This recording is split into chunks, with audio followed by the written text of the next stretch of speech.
Hello there and welcome to JJ Painting. I am JJ and today we are going to be carrying on with our Age of Sigmarch. Yes, very epic and very impressive sounding. So as you can tell from today's video, we are going to be going into the tips and tricks about how to start a new army, and hopefully this will be useful if you're a new player or a more experienced player and you just need to get out of a bit of a rut if you're stuck with your old armies and getting past those blocks you occasionally sometimes have. And obviously we're going to be carrying on with our Chaos Knights. We're going to be doing this one in fact. Yes, very impressive, isn't it? And obviously we'll be going into a bit more detail about all that good stuff. So without further ado, let's crack on. As much as I don't really like doing this on this channel or in general, but we do have to start with a few things to avoid doing. So we're going to start with a few don'ts. So the first thing, don't write a 2,000 point army list straight away. Now, this is very much one for people who've been playing for a little while, and even if you are new to this and you have heard this bit of advice, I would advise against it for two really big reasons. The first reason being, you don't really know how that army's going to play, and it gives you a sense of a roadmap that you may or may not want to stick with down the line. And the other reason, which is a bit more important, is that especially if you're a new player and you haven't got a huge sense of how much this army is going to cost you or how much time you're going to need to build it and paint it, if you fix a strict army list to your goals, then that means that you're fixing yourself to one place and one place only. And one of the things about Age of Sigmar, and to a lesser extent 40k as well, is that you do have options and you can change your mind and adjust your choices as you go. Now, I'm not saying you shouldn't have any idea as to what you think your army should be, and it's always a good idea to have a rough idea of what you want to be in your army and where you want it to go in the long term. But ultimately, you shouldn't have this as your starting point. 2,000 points is a lot of models, it's a lot of time, and it's a lot of effort and quite a bit of money. And it's really important to know that if you are going to get up to 2,000 points, that should be a long-term goal. That shouldn't be your starting point. Even for someone like myself who's been playing for many years, I don't look at 2,000 points when I start. I have armies that I can rearrange and I can rework that I already have that can go up to 2,000 points. But whenever I start a new one, when on the occasion I start a new one, I never consider that to be my starting point. It's just too big of a goal, and it's very easy to get bored, to wander off, and to not finish it. So that's why I say avoid it. And also for established players who have had a few different armies, there's another reason, which I'll get to in my second point, why you might want to avoid a 2k army, and that is this. Don't get an army that's similar to what you already have. Now, a lot of the armies in Age of Sigmar do have some similarities, so I'm not saying that you're going to be able to do this perfectly. But I always think that if you're starting a new army, part of the reason for that is that you've done all you can with your existing army. You might even be bored with your existing armies, or maybe you want to try something different, something new, adjust your playstyle. And by getting an army that's similar to what you already have, you're not really doing that. You're actually reinforcing what you're used to and you're staying within your comfort zone. And one of the things that doesn't really get mentioned a lot is how important it is to try and break your comfort zones when it comes to playing, because there's a lot of armies out there, there's a lot of options, there's a lot of choice for players to pick from. But it's very easy to pigeonhole yourself into one way of playing or the other, and it's very hard to get out of that rut. I think it's essential for everyone, if you do want to start a second army, it be as different as possible from your established army, whether if you're going from something like Ossiarch Bone Reapers to Seraphon, or from Hedonites of Slaanesh to Beastmen. I know they're in the same Grand Alliance, but they are quite different and they play quite differently as well. Or one of my favourite jumps, which is a very different one, Cities of Sigmar to Sons of Behemoth. You can't get much more different than that. But this is what I mean. It's worth looking at different armies because you get a better overall sense as to how the game plays, and you will have a far more concrete understanding of how the game plays and possibly where your place within the game will be as well. Number 3, don't use tournament metrics as a buying guide. Now, most competitive players will understand what I mean by this, but for those of you who don't, just a very brief overview. Tournament metrics and the way tournaments are played changes very quickly and very frequently. And the thing you have to remember about tournament metrics is that it's not entirely dependent on your army or your edition. It's also dependent on things like FAQs, it's dependent on other armies being released. So if you look at the release schedule for any of the armies, when you put things like Ossiarch Bone Reapers, Idoneth Deepkin, Hedonites of Slaanesh, and any other battle tome that comes out or any new army that comes out over a short period of time, each one of those are going to be analysed and picked apart by the tournament critics who will understand and be very clear in how competitive each of those armies will be. And obviously for you as a player, that's quite useful to know if you're playing in a tournament, but that shouldn't be the metric by which you measure your army or your buying choices, because not only do they change really quickly, and I do know that for some tournament players there is a bit of a subculture of picking up armies that are fully painted potentially, allegedly, and then selling them off when the metrics or the tournaments change, or when their competitive abilities either drop or start to slide, and going on to the next one. Now, especially even if you are a competitive player and you do want an army that's a bit more personal to you and you want to have some fun with it slowly over time, this is one of the big milestones to doing that. Getting an army that doesn't have to fit into those competitive tick boxes, that you could enjoy making your own and enjoy putting a bit more of a personal touch to it, so that you don't have to worry about it going up against all the heavyweights at the tournaments. So, and for new players especially, I know some new players want to get into the tournament scene as quickly as possible, but for your first army, or maybe a second army, you probably shouldn't do this to begin with, because you will never necessarily be able to settle on one army. This is the sort of thing of having an army which is holistically complete and that you can play with and at any level at any time, and know that you're still going to have an army you're going to like even a few years down the line. Number 4, don't make assumptions on how easy/hard models will be to paint. There used to be a very old rule, and this is going back many years now, where you would have an army that would only have a handful of models, so Space Marines for example, and Custodies now are a great example, that if there were fewer models, they would somehow be more detailed and harder to paint. And the trade-off was, in larger armies or horde armies, the models would be easier to paint because there was more of them and they were less detailed. And there is some limited truth to that, but that largely does just come down to how much time you're willing to spend on each model.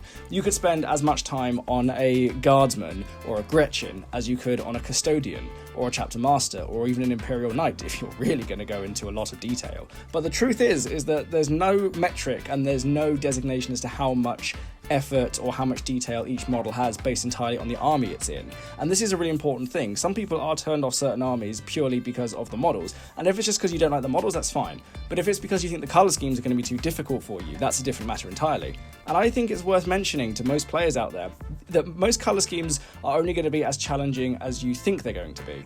And this is not so much a mind over matter thing, but the more you do practice colour schemes, especially ones that you think are going to be challenging immediately, the moment you start doing them, you may not be happy with the results, but you'll get a really good sense as to how achievable it's going to be, especially depending on how much time and how willing you are to do it. And this also goes the other way. People that think some colour schemes and some models are going to be very easy to paint turn out to be a bit more complicated in some areas, or there's certain details that they weren't expecting, and that means that they're going to have to put a lot more time into it, and they just weren't up for that, and they don't want to do that. So the thing to do about this is to make sure that you're keeping an eye on the colour schemes before you start, but know that you can change colour schemes. So even if you are looking at something like Stormcast Eternals, they have a couple of very set colour schemes that we're all quite familiar with now, and most of the Chaos factions will have certain core colours that are associated with them, but you don't have to stick with them. There are alternative colour schemes for all of those armies that I've mentioned, along with other armies such as Idoneth Deepkin, Seraphon, Sylvaneth, Cities of Sigmar, and the list goes on and on and on. Most armies can, and in fact encourage you to have custom colour schemes, so never feel like you are not in a position to do that. And finally, my last one is don't stick with your current Grand Alliance.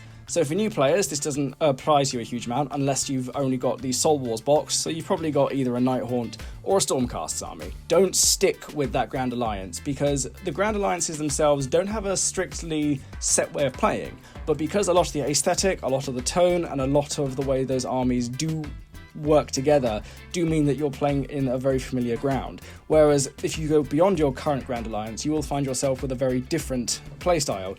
Destruction and Chaos are actually a really good example of this. The armies of Destruction play very differently to the armies of Chaos, and the armies of Death play very different to the armies of Order. And I know that that may sound a little bit strange, considering yes, they all have shooting, they all have artillery, they all have combat, they all have magic.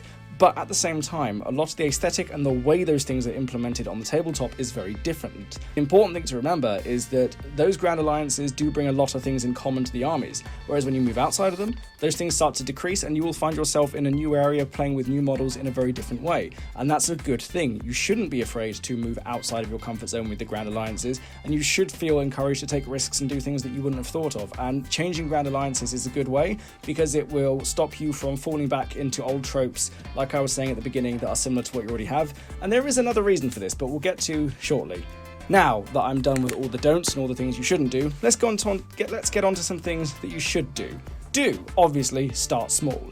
So when I say start small, I mean somewhere between 500 to 1,000 points. That gets you 1 or 2 characters, enough battle line units, and maybe a special unit. And play small games to start with. Really do play small games. Have fun painting those first models, and this goes back to something I've said many times in all my videos. do test models, and that will give you an idea as to how complicated or how simple your colour schemes are, or how many details that you didn't quite realise were going to be there suddenly crop up. All the little challenges and unexpected twists that come from painting models you don't know will eventually start to rear themselves in that area. And because your army is still small and you've not bought a 2,000 point army straight away, you can change course if you want to, and it's not going to look too out of the ordinary, and your army will still be quite cohesive. And the other thing about those smaller games is that it gives you a better sense of what your army's lacking at that point. With the 2,000 point army list, that's a complete army list. If you want to add something to that list, you're going to have to take something else out, which is also quite frustrating. But this is the do's, and this is why I say do start small, because you're growing your army organically over time, because you're learning from your played experience, you're learning from each game you play, and you're learning obviously from your opponents. And over time that will give you an army that you're more comfortable playing with, you're more happy to play with again, and you'll have more fun playing with because it's an army that you will feel like you've actually grown into. Do look at armies you wouldn't normally consider. Now this one sounds a bit obvious, especially if you're starting a new army, but there are certain armies that people immediately throw up a hand to and go, I'm never playing that. And that could be anything. That could be someone who's used to playing Sigmarch, talking about Cities of Sigmar. That could be someone who wants to play Daughters of Cain, talking about Sons of Behemoth. Now, I think it's a very poor way of looking at the hobby in general doing that, because it means that you're shutting yourself off from potential options. Now, there are a variety of reasons people do this. Sometimes it's model aesthetic, sometimes it's the rules, sometimes it's just the variety. But the important thing to do, have a second look at them, give their battle tomes a reread, and look at the war scrolls online, because thankfully there's enough information online that's now free to access. Most of us can get a really good sense of what the army is like before we have to commit to it. Now, do look at those war scrolls again, and do give yourself a chance to understand each of those armies, and it might surprise you. It might be you're more attracted to those armies than you think, and you might end up finding more to like about those models on a second look. Do incorporate allies. Now, this is why I said don't stick with the same Grand Alliance, because it'll be all too easy to start bringing things from your old army into a new army, and then you're right back where you started. But by using allies, it means that not only are you challenging yourself both as an artist, but also as a gamer. In my allies video, I said that it means that you're going to be able to shore up the shortcomings in your armies, or perhaps even bring out the strengths in your armies even more. But if you do have allies incorporated into your army, it does also give you more as an artist, because you'll be painting different color schemes, you'll be doing more with the models that you do have, and you'll be having probably a little bit more to engage with, because you're not painting the same types of models over and over again. Even the most varied armies, such as the Cities of Sigmar, do have a lot of crossover. Whereas if you were to ally, say for example, Sons of Behemoth with the Orc War clans, those are very different armies. Or if you were to ally, for example, Skaven clans with Sigmarch, there's quite a different aesthetic in the models there. And that's just what I mean. Don't be afraid to bring that in, because it will give you something to do, and it might give you a very different way of looking at how you're going to approach the army as a whole, especially if you want to start bringing more thematic aspects into both the construction and the painting that you give to them all. Cool. So, number 4, look at newer battle tomes. Now, Games Workshop has made it clear that it is going to be updating its rules and its armies with a lot of regularity. And because of that, it does mean that most armies aren't going to be left behind for years at a time, which is good. It is still important to note that the newer battle tomes will obviously have the longest shelf life, with 1 or 2 exceptions. Looking at you, Lumineth Realm Lords. So some armies will be updated more frequently than others, whereas others might take a bit more time. But if you do look at the newer battle tomes, it will give you a bit more shelf life, and it will mean that this is the most up-to-date the army is now. So when you walk into that army, when you walk into deciding to go with that list, you know that every model in there, every rule is as up-to-date as it can be, and it will give you more time to experiment, to play with, and to alter your direction. It's not to say you shouldn't look at older battle tomes, but there is always the risk of a new battle tome coming out that completely changes how you have to approach your army, and that is frustrating and it is annoying, but I would say that it's not the biggest problem and it's not the end of the world. And number 5, most importantly of all, take your time. It's very easy to rush into any army you start. It's very easy to get carried away by how overexcited you can get. I get this. And you tend to rush into things without thinking them through when it comes to your armies. And that's everything from purchase choices, even just deciding the army, even deciding what to start with. But when you stop, think, and plot out each step you want to take, knowing that you're getting the right army for you, that you're going to paint it the right way for you, and that you're going to expand it according to how you play, rather than necessarily just what you think you're going to need beforehand, will let the army itself expand in a far more organic way, and it will keep you engaged with it longer. It's very easy once that rush of excitement goes away to suddenly realise you're stuck here with a load of grey models or undercoated models or half-built models that you're suddenly not wanting to engage with. And it's a really important test for you when you've got an army that you've been working on for a little while and it's grown with each passing month, that there's a bit more added to it, and that'll keep you engaged with it longer. So when you do finally have yourself your 1,500 or 1,700 or 2,000 point army, it's been a labour that's taken a bit longer, but it's a labour that ultimately pays off more. You've spent more time on it, you've actually put the thought into it. You know this is the right army for you at this point, and at that point, there's nothing really to worry about because you know that it's unlikely you're going to have to change things in it, or that you're going to have to start ripping things out of it in order to make it work, or hopefully you won't be bored of it. And I think the important thing to remember is that when you take time, it makes changing course or changing your mind far less of a burden. Whereas when you rush in, suddenly it becomes more costly, it becomes like a lot more effort, and we all have lives and things to do, so that's the last thing you want. So those are my key steps. So just to recap, don't write a full army list straight away. Don't get an army that is similar to what you have.